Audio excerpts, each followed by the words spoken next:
Hi, welcome to my YouTube channel. എല്ലാവർക്കും Sheen's crazy ക്രേവിങ്സിലേക്ക് വീണ്ടും സ്വാഗതം.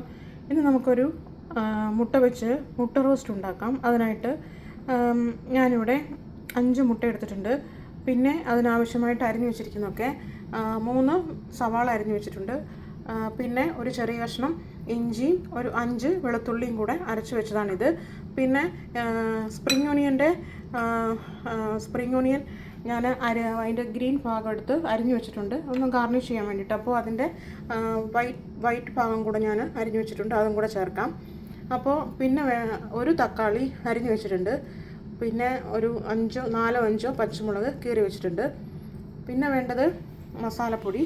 ഞാനിവിടെ 2 ടേബിൾ സ്പൂൺ കാശ്മീരി മുളക് പൊടിയാണ് എടുത്തിരിക്കുന്നത്. പിന്നെ ഒരു 1/2 ടീസ്പൂൺ മഞ്ഞൾപ്പൊടി എടുത്തിട്ടുണ്ട്. പിന്നെ 1 ടീസ്പൂൺ മല്ലിപ്പൊടി. ഇതിന് മല്ലിപ്പൊടി വളരെ കുറച്ച് മതിയാവും. പിന്നെ ഒരു 1/4 ടീസ്പൂൺ കായം, ഒരു നുള്ളു കായമാണ് എടുത്തിരിക്കുന്നത്. പിന്നെ ഒരു 1.5 ടീസ്പൂൺ ചിക്കൻ മസാലപ്പൊടി എടുത്തിട്ടുണ്ട്. പിന്നെ നമുക്ക് കുരുമുളക് ഒരു ലേശം വേണം, ഒരു പിഞ്ച് വേണം. പിന്നെ കടുക്, ഉപ്പ്. പിന്നെ എടുത്തിരിക്കുന്നത് കറിവേപ്പിലയാണ്. കറിവേപ്പില 2-3 തണ്ട് എടുത്തിട്ടുണ്ട്. പിന്നെ സ്പ്രിംഗ് ഓണിയൻ്റെ ആ പച്ച ഭാഗം അതും അരിഞ്ഞെടുത്തിട്ടുണ്ട്. ഇനി നമുക്ക് ആദ്യം അടുപ്പ് കത്തിച്ച് പാൻ വെച്ചതിന് ശേഷം നമുക്ക് ഓയിൽ ഒഴിച്ച് കൊടുക്കാം. ആ മുട്ട ആദ്യം നമ്മൾ ഒന്ന് ഫ്രൈ ചെയ്തെടുക്കണം. അതിന് വേണ്ടിയിട്ട് ലേശം ഓയിൽ ഒഴിച്ച് കൊടുക്കാം. ഓയിലൊന്ന് ചൂടാവട്ടെ. ഓയിലൊന്ന് ചൂടായി വരുന്നുണ്ട്. അപ്പോൾ നമുക്കൊരു 1/2 ടീസ്പൂൺ കുരുമുളക് പൊടി ചേർത്ത് കൊടുക്കാം. പിന്നെ വേണ്ടത് ഒരു 1/2 ടീസ്പൂൺ മുളക് പൊടി വേണം. നമുക്ക് മുളക് പൊടിയും കൂടെ ചേർത്ത് കൊടുക്കാം. ഇനി ഒരു പിഞ്ച് ഉപ്പും കൂടെ ചേർക്കണം. ഒരു 1/4 ടീസ്പൂൺ ഉപ്പും കൂടെ നമുക്ക് ചേർത്ത് കൊടുക്കാം. ഞാനിവിടെ ഉപ്പും കൂടെ ചേർത്ത് കൊടുത്തു.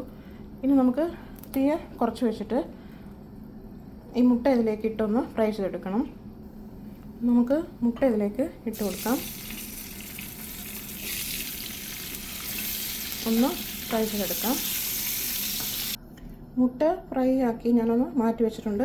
അതിൻ്റെ ഓയിൽ ഞാൻ കളയാതെ എടുത്ത് വെച്ചിട്ടുണ്ട്. ഇത് നമുക്ക് ഇതിലേക്ക് ചേർക്കേണ്ടതാണ്. അപ്പം നമുക്ക് അടുത്തൊരു പാത്രം എടുത്ത് അടുപ്പത്ത് വെച്ചു. ഇനി നമുക്കിത് ഇതുണ്ടാക്കാൻ തുടങ്ങാം.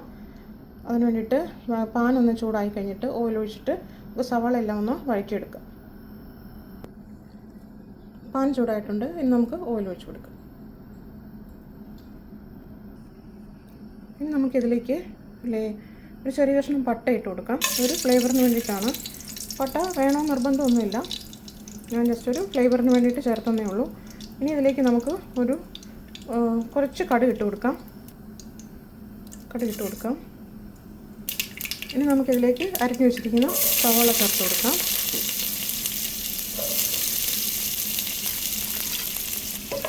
സവാള ചേർത്തിട്ട് നന്നായിട്ടൊന്ന് വഴറ്റിയെടുക്കാം. ഇനി നമുക്ക് സ്പ്രിംഗ് ഓണിയൻ്റെ വെള്ള ഭാഗം ചേർക്കാം. ഇത് ചേർക്കണമെന്ന് നിർബന്ധമില്ല. ഞാൻ ആ ഗ്രീൻ ഭാഗം എടുത്തതുകൊണ്ട് ഇത് ഞാനിതിന് കളയാതെ ചേർക്കുന്നതേ ഉള്ളൂ.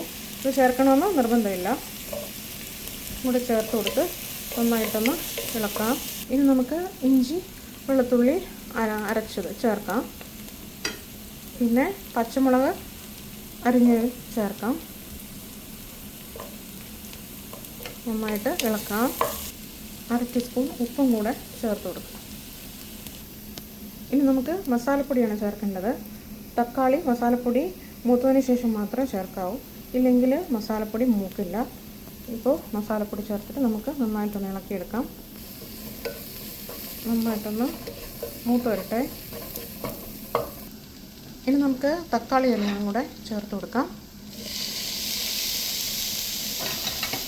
നന്നായിട്ട് ഇളക്കി തക്കാളി ഒന്ന് നന്നായിട്ട് വഴന്ന് വരട്ടെ. ഇനി നമുക്ക് ആ മുട്ട ഫ്രൈ ചെയ്ത ആ മസാല എണ്ണ എല്ലാം കൂടെ ഉണ്ടായിരുന്നു, ഇതിലേക്ക് നമുക്ക് ചേർത്ത് കൊടുക്കാം. നന്നായിട്ടൊന്ന് വഴറ്റി കൊടുക്കാം. ഇനി നമുക്ക് കറിവേപ്പിലയും അതിൻ്റെ തണ്ടും കൊടുത്തത് ഇട്ട് കൊടുക്കാം. ഇഞ്ചി വെളുത്തുള്ളി അരച്ച പേസ്റ്റിൻ്റെ വെള്ളമാണിത് ചേർത്ത് കൊടുത്ത് ചെറിയ തീയിലൊന്ന് ഇതൊന്ന് നമുക്ക് ആദ്യം ഒന്ന് വഴറ്റിയെടുക്കണം. ചെറുതായിട്ട് തീ കുറച്ച് വെച്ചിട്ട് ഇതൊന്ന് വഴന്ന് വരട്ടെ. അപ്പോൾ തീ കുറച്ച് വെച്ചിട്ട് ഇതൊന്ന് വഴറ്റിയെടുക്കാം. ഇത് വഴന്ന് വന്നിട്ടുണ്ട്. അപ്പോൾ മുട്ടയും കൂടെ നമുക്ക് ചേർത്ത് കൊടുക്കാം. ഇനി ഇതിലേക്ക് ഒരു 1/2 ടീസ്പൂൺ ഉപ്പ് വേണം. ഇപ്പം 1.25 ടീസ്പൂൺ ഉപ്പ് ഞാൻ ടോട്ടലി ചേർക്കുന്നുണ്ട്. അപ്പോൾ നേരത്തെ ചേർത്തിരുന്നു. ഇനിയിപ്പം 1/2 ടീസ്പൂൺ ഉപ്പും കൂടെ ചേർത്ത് കുറച്ച് വെള്ളം കൂടെ ചേർത്ത് നമുക്ക് ഇതിനെ ചെറിയ തീയിലൊന്ന് തിളപ്പിച്ചെടുക്കണം. 1/2 ടീസ്പൂൺ ഉപ്പും കൂടെ ചേർത്ത് കൊടുക്കുക. ഇപ്പോൾ മൊത്തത്തിൽ 1.25 ടീസ്പൂൺ ഉപ്പ് ചേർന്നിട്ടുണ്ട്. അപ്പോൾ ഇനി വേണമെങ്കിൽ അത് ആയിക്കഴിഞ്ഞ് ഇടയ്ക്ക് നോക്കിയിട്ട് നമുക്ക് ചേർക്കാം. ഇനി ഇതിലേക്ക് കുറച്ച് വെള്ളം കൂടെ ചേർക്കാം. കുറച്ച് വെള്ളം ചേർത്ത് നന്നായിട്ടൊന്ന് തിളപ്പിച്ച് പറ്റിച്ചെടുക്കുക. ഇത് നന്നായിട്ടൊന്ന് തിളച്ച് വരട്ടെ. തിളച്ച് ചെറിയ തീയിൽ നമുക്ക് പറ്റിച്ചെടുക്കണം. നന്നായിട്ടൊന്ന് തിളച്ച് വരട്ടെ. അപ്പോൾ എഗ്ഗ് റോസ്റ്റ് ഇവിടെ റെഡി ആയിട്ടുണ്ട്. എല്ലാം പറ്റി ഞാൻ പ്ലേറ്റിലേക്ക് മാറ്റിയതാണ്. സ്പ്രിംഗ് ഒനിയൻ ഗ്രീൻ ഭാഗമൊക്കെ ഇട്ട് ഗാർണിഷ് ചെയ്ത് വെച്ചിരിക്കുന്നു. വളരെ ടേസ്റ്റി ആയിട്ടുള്ള ചോറിൻ്റെ കൂടെ ചപ്പാത്തിയുടെ കൂടെ ഒക്കെ കഴിക്കാൻ പറ്റുന്ന ഏറ്റവും നല്ല ഒരു കറിയാണിത്. എല്ലാവരും ട്രൈ ചെയ്ത് നോക്കിയിട്ട് കമൻ്റ് അറിയിക്കണേ. ഇത് ഇഷ്ടമാണെന്നുണ്ടെങ്കിൽ ലൈക്ക് ചെയ്യുക, ഷെയർ ചെയ്യുക, അതുപോലെ തന്നെ സബ്സ്ക്രൈബ് ചെയ്യാൻ മറക്കല്ലേ. അപ്പോൾ അടുത്ത വീഡിയോയിൽ കാണുന്നവരേക്കും എല്ലാവർക്കും ബായ്.